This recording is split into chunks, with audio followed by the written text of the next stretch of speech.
का खात्मा।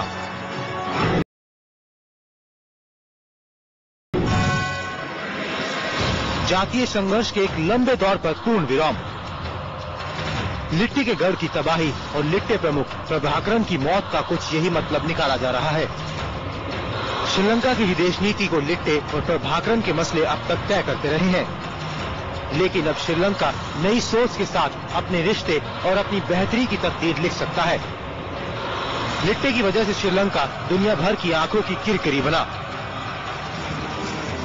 मानवाधिकार के मुद्दे पर दुनिया भर के देश उससे दूरी बनाते रहे।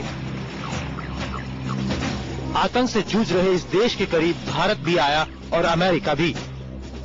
भारत की पहल पर लिट्टे और श्रीलंका सरकार के बीच शांति समझौता हुआ, लेकिन ये समझौता बीच में ही टूट गया। बाद में पूर्व प्रधानमंत्री राजीव गांधी की हत्या के बाद भारत ने श्रीलंका के अंदरूनी मामलों में बहुत हद तक दूरी बनाए रखी।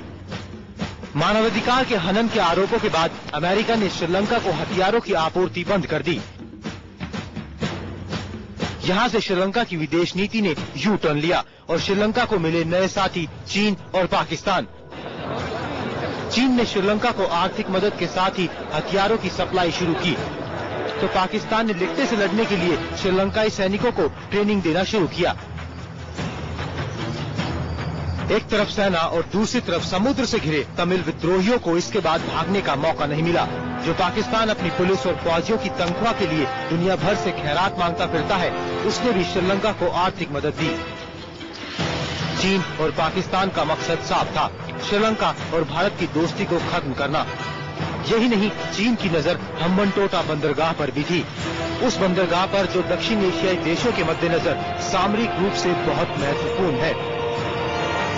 चीन ने खुद के खर्चे से इस बंदरगाह के विकास में पैसे झोंके हैं। इस बंदरगाह के जरिए दक्षिणी एशियाई के कई देशों पर नजर रखी जा सकती है।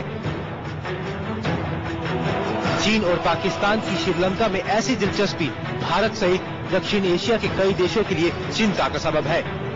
अब जब तमिल समस्या का अंत दिखने लगा है, तो भारत श्रीलंका से फिर से पुरानी दोस्ती कायम करना चाहता है। विदेश सचिव शिवशंकर मेनन और राष्ट्रीय सुरक्षा सलाहकार M.K. नारायणन की मौजूदा कोलंबो यात्रा को इसी से जोड़कर देखा जा रहा है। इसके अलावा श्रीलंकाई तमिलों को मुख्य धारा में शामिल करने में मदद करना भी चाहता है। राणा रणधीर के साथ रणविजय सिंह, IBN 7।